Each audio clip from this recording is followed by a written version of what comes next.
ব্রেকআপের পরে মানুষ কাঁদে, সেটা লজিক্যাল। কিন্তু একটা পেঁয়াজ কাটলে আপনার চোখে পানি আসে কেন? পেঁয়াজ কি মৃত্যু শোকে আপনাকেও কাঁদায়? মোটেও না, সে বাঁচার জন্য এমনটা করে। সে বাঁচার জন্য সরাসরি আমাদের চোখে অ্যাসিড অ্যাটাক করে। মাটির নিচে বড় হওয়া পেঁয়াজ নিজেকে পোকামাকড় হতে বাঁচানোর জন্য নিজের ভেতরে সালফারের বোমা লুকিয়ে রাখে। আপনি যখনই ছুরি দিয়ে পেঁয়াজ কাটেন তখন এর কোষগুলো ভেঙে যায়। ভেতরের এনজাইম আর সালফার মিলে তৈরি হয় একটি অদৃশ্য গ্যাস, যার নাম সিনপ্রোপেনথিয়াল এস অক্সাইড। নামটা শুনে খুব কঠিন মনে হতে পারে, আসলে এই নামগুলো হচ্ছে ভয়ঙ্কর নাম। এই গ্যাস বাতাসে উড়ে সোজা আপনার চোখে আঘাত করে। চোখের জলীয় অংশ অর্থাৎ পানির সাথে বিক্রিয়া করে এই গ্যাস তৈরি করে সালফিউরিক অ্যাসিড গ্যাস।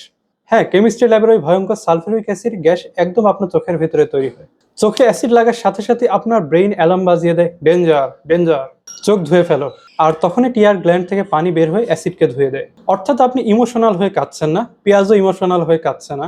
আপনার শরীর আপনাকে অন্ধ হওয়া থেকে বাঁচাচ্ছে। এর থেকে বাঁচার উপায়, পেঁয়াজ কাটার আগে কিছুক্ষণ পেঁয়াজকে ফ্রিজে রেখে দিন, অথবা পেঁয়াজ পানিতে ভিজিয়ে রাখুন। কারণ আমাদের কেমিস্ট্রি বই বলছে তাপমাত্রা কমলে বিক্রিয়ার হার কমে যায়, ফলে গ্যাস আর তৈরি হতে পারে না। কেমিস্ট্রি শুধু বইয়ের কঠিন বিক্রিয়ার মধ্যে আটকে নেই, আমাদের সিম্পল রান্নাঘরের মধ্যেও কেমিস্ট্রি আছে অনেক। দেখলেন তো, কেমিস্ট্রি শুধু বইয়ের বোরিং কোনো বিষয় নয়, এটা আমাদের রান্নাঘরের রিয়ালিটি। ব্রেইন রট থেকে বেরিয়ে এসে এভাবেই সিস্টেম মডিফাই করুন, কারণ book is just the beginning, not the boundary. Study with story যুক্ত হন বিয়ন্ড বুকস একাডেমিতে। দেখা হচ্ছে পরের ভিডিওতে।